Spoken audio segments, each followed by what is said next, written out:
Assalamualaikum. Muli po, ito po si Rory Abdurrahman sa Kilabon, aka The Voice. At galing ko lang po sa Masjid Al-Burhan. At galing ko na po ako sa Watermark. Okay, mabilis ka po babalita po. Isang kapatid ko ang pistulang inatake. Pistula, ibig sabihin it seems like sa unang tingin. Pero ang sabanta ko po, di po siya inatake. Siya po ay naaligpungatan dahil po siya ay nakatulog po, naidlip po, no? Tandaan po natin,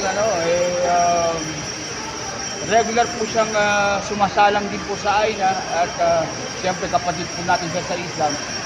Nagkita po kami sa Masjid Al-Burhan. At mabuti na po ang kanyang kalagayan ngayon.